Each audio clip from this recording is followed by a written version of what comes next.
What's up, everybody? This is Axel Fuentes, and I'm back with another gear review for you. Also, it is now summertime, so I have decided to start making videos again because I don't know why I haven't been doing it. I guess I haven't gotten around to it because I've been working quite a lot, 40 hours a week, and I'm also going to get a second job as soon as I get my driver's license. Yes, I'm 18 years old. No, I don't have my license yet. There's a long story why. If you'd like, I can make an entire video explaining why, but we'll get to that some other time. Anyways, this is my new mixer. It's a Peavy PV10 10-channel analog mixer. Now, if you saw in the introduction, you saw that I had a another mixer here. Well, two other mixers here. My old Behringer Eurorack 802, which I traded in for the Crate XM35 FX, which ended up being a pile of garbage. Half the stuff on it didn't work. One of the stereo channels didn't work at all. The faders were all fuzzy and staticky whenever I turned them up or down. So I decided to return that one and trade it in for this one. And I'd like to say I made the right choice this time around. So yeah, it's a really nice 10-channel analog mixer. There's 6 microphone channels, and there are 2 stereo pairs, or I guess 4 stereo channels. What's cool about the stereo channels is that you can either have a 1/4-inch input or an RCA input, and this button here will switch them out. So that's how I have it here right now. I'll talk about signal path in a minute. I'll just go over the main features now.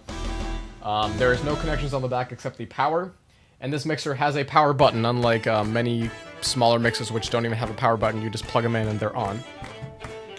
It has a 24-bit effects processor, which you can hear right here with this reverb. There's several effects including vocal enhancers, doublers, delays, reverbs. So they're pretty basic, but they're okay for what you want to do. And I'll probably just use them when I'm having fun with my friends on Skype or something like that. So let's just break it down by channel. So for the 6 microphone channels, it's exactly the same. You have your XLR input here, you have a line input, and then you have an insert. For those of you who don't know what an insert is, basically it takes the signal out to an outboard processing equipment like this compressor that I have back here, and then we'll return the signal back in. So this microphone is going in here, it's being powered by the phantom power, and then it's going out of here to the compressor, being compressed, and coming back in. Then here's the gain control with an 80 Hz low cut. Then here you have your EQ, your highs, your mids, and your lows. Here you have your auxiliary sends. You have this red one, which is a pre-fader send, and this dark red one, or burgundy one, which is a post send. And then here you have your pan. I can pan it left or right. And then here I have the clip light, which also doubles as a mute button. So if I push the mute button, but the red light turns on. And then here's just your signal light, and finally your fader. So that's the same for all of the microphone channels. Now for channels 5 and 6, that's where I have my interface return plugged in, or my computer.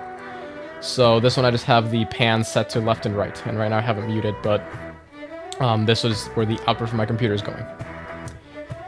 Then here on the stereo channels, on stereo channel 7/8, I have, in the 1/4-inch input, I have my tablet, which is sitting right here. And in the RCA input, I have my Chromecast, which is actually right behind me connected to my projector. If I'm ever like using my projector here in my room and I want the Chromecast going through my speakers, I just hit this button here and it'll flip the input. And then for your stereo channels, you also have a gain, which is, there's many analog mixers that don't have a gain for stereo channels.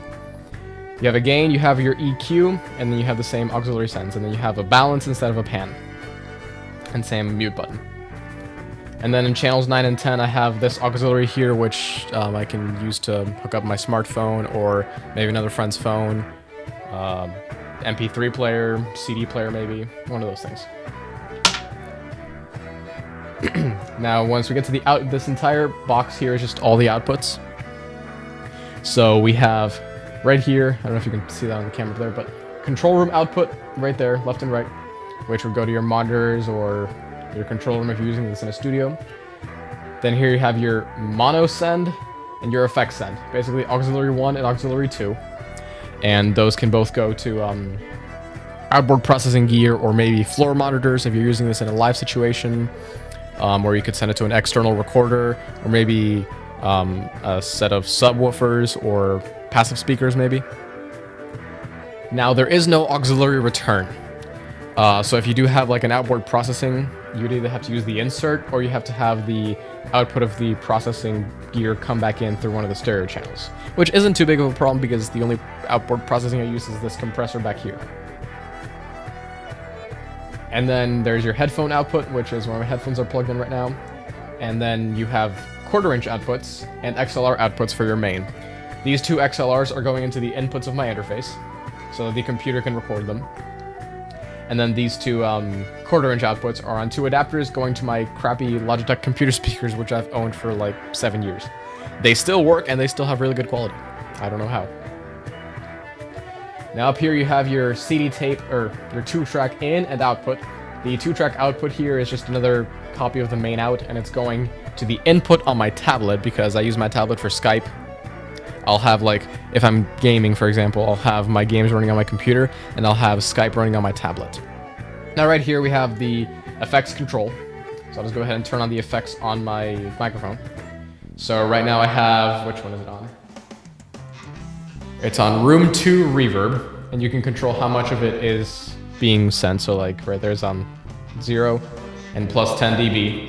This thing, the effects defeat, I have no idea what it does, but it changes the it bypasses it. Well, you learn something new every day. So it says effects defeat, but it should really say effects bypass. If I turn that off, it goes back to the effects. Let's turn it down a little bit. And then this knob right here controls the time. So if I turn the reverb up all the way, the reverb has a very long decay time. But then if I turn it down, it's a smaller decay time. And then right there, it's on a weird vocal enhancer, which I don't like too much. Then you have some delay and echo, which I don't like. And if you set it too slow, then it makes you kind of listen to what you're saying, and it starts to mess with your mind. Especially this one, delay 1, because it's just so slightly behind it. It makes it so you have to think about what you're saying. And yeah, then right here you have your the main volumes for your sends. So this one for the auxiliary 1 and this one for the auxiliary 2. So if I turn this one down all the way, again, the effects don't go through. But then if I turn it back up, the effects go through as normal. This right here is the volume control for your headphones and for your control room output. I really don't like how on many mixers those have the same volume. I feel like they should have 2 separate volume controls, but hey, sometimes that's too much to ask for. And then here you have your main volume indicator. So if I talk louder, it'll get louder, but it won't get to clipping, and it won't let me clip because I have a compressor. And then here's your main power indicator. Here's the phantom power button. Now I say that loosely, button, because as you can see, there is no button. To activate phantom power, I have to use a pen or maybe a toothpick or something like that because the button there is broken. There might be an easy way to fix that, but I mean, it's not too much trouble getting a toothpick or something like that to push that button. Like, that's no problem. Then here you have tape to control room and headphones. So if you push that button, whatever's coming into the 2-track will go only to your headphones and the control room out. And then if you push tape to mix, whatever comes into here, the 2-track will go to the main mix. But you have no control over the volume.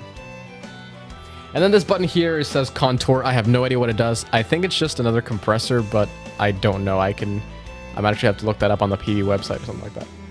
Since this mixer is used, it didn't come with an instruction manual. But yeah, I guess I'll just keep that on. And then here's your master faders. You can fade down they're fading by left and right. So there's the right only, and there's the left only. Now this is because there's many times where like the mixer will go to mono passive speakers. So whatever you put in here on in the mic channels, you'll have to pan them all to, like, let's say the left, and then you only fade the left, so you can use it as you can control it mono if you like. And that's basically all the features there are to this mixer. Nothing much else to be said. Just a nice 10-channel analog mixer. Now, sometime in the future, I will be testing it out for live use. Maybe at my church with my church's sound system, or maybe at a party or something like that. So I'll be doing another video on using this mixer for live use. But yeah, that's all there is to this this mixer. This has been the video review for the Peavy PV10 analog mixer. Thank you very much for watching, and I'll see you next time.